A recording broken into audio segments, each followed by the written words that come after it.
Abdelrazak Doulali, vous êtes professeur des universités des sciences du langage et de traducologie des universités Alger 2 à Bouzaléa. Comment évaluez-vous la situation de Tamazight en Algérie? La question de la normalisation. Depuis 1995 jusqu'à 2002, elle s'est faite de manière empirique. Il n'y avait pas de méthode didactique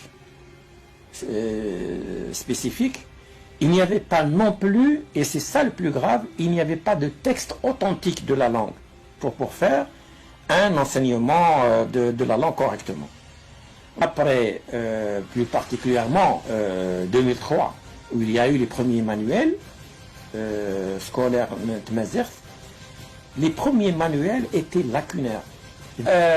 On enseigne une langue dont on n'a pas choisi la bonne norme.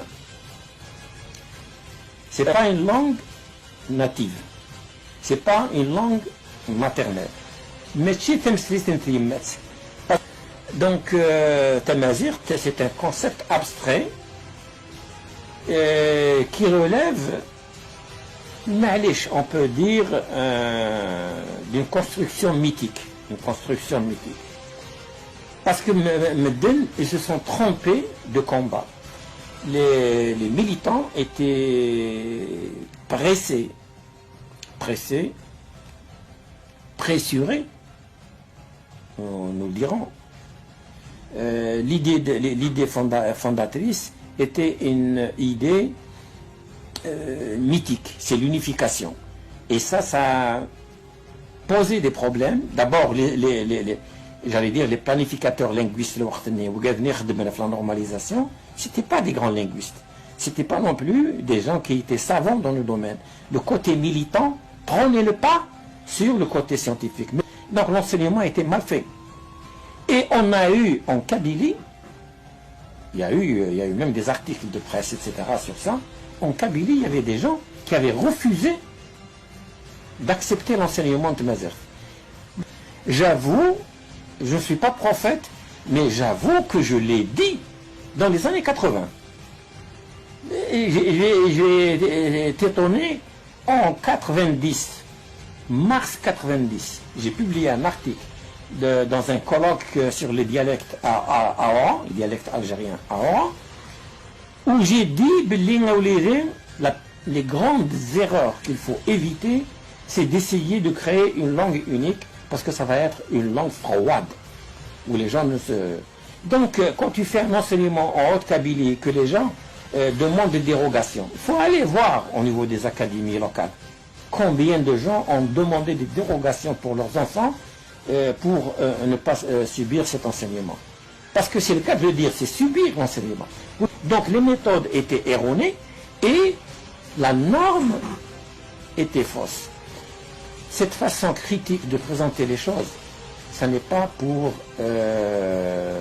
juste décrédibiliser les gens qui ont fait ce travail. Les gens qui ont fait ce travail ont fait un grand boulot, ils ont fait beaucoup de sacrifices. Malheureusement, ils étaient tellement gentils, ils avaient tellement de bonnes intentions qu'ils se sont complètement fourvoyés. Alors,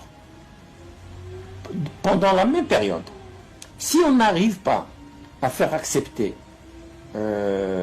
cet enseignement chez les berbérophones, les amazigophones, comment le faire accepter chez les arabophones? Et là où on voit la demande de généralisation, dans ces conditions-là, et la demande du caractère obligatoire était erronée. Parce que c'est pas ça qui est le plus important. La conception, c'est pas partir de l'idée d'une langue Tamazight unique, mais partir de la réalité. C'est-à-dire Tamazight, c'est un nom générique. Isherkar, parce que c'est effectivement la même famille de langues.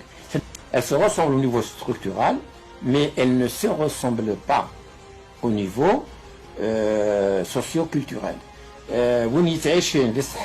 Il a un mode de vie qui est autour du désert et articulé sur ça. Donc il a une culture du désert.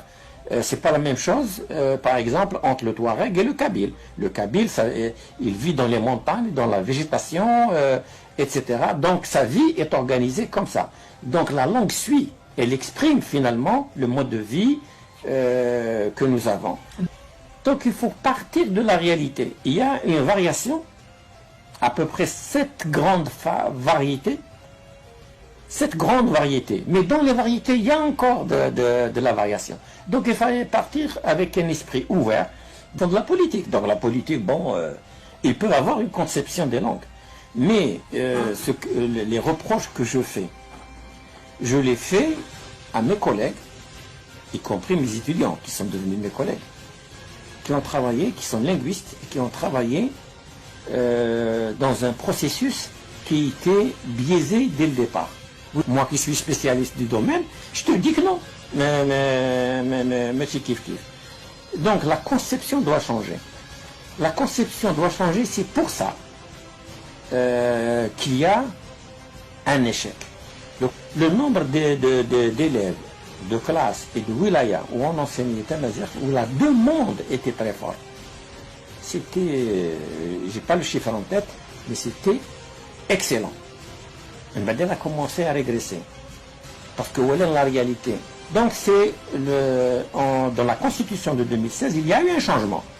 L'article 4 de la Constitution de 2016, il te dit Tamazight est également langue nationale et officielle dans ses différentes variétés en usage sur le territoire national. C'est-à-dire les choses officielles. Ce n'est pas un Tamazight complètement froid, détaché de l'affect des gens, de la réalité des gens, de la réalité linguistique. C'est les différentes variétés.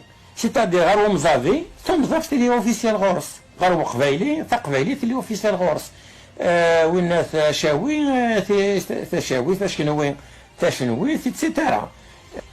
L'État, il reconnaît une langue de quelqu'un, d'un citoyen algérien, ou d'un groupe de citoyens, ou d'une communauté de citoyens. Il ne reconnaît pas une langue artificielle. La langue artificielle, elle ne peut pas fonctionner.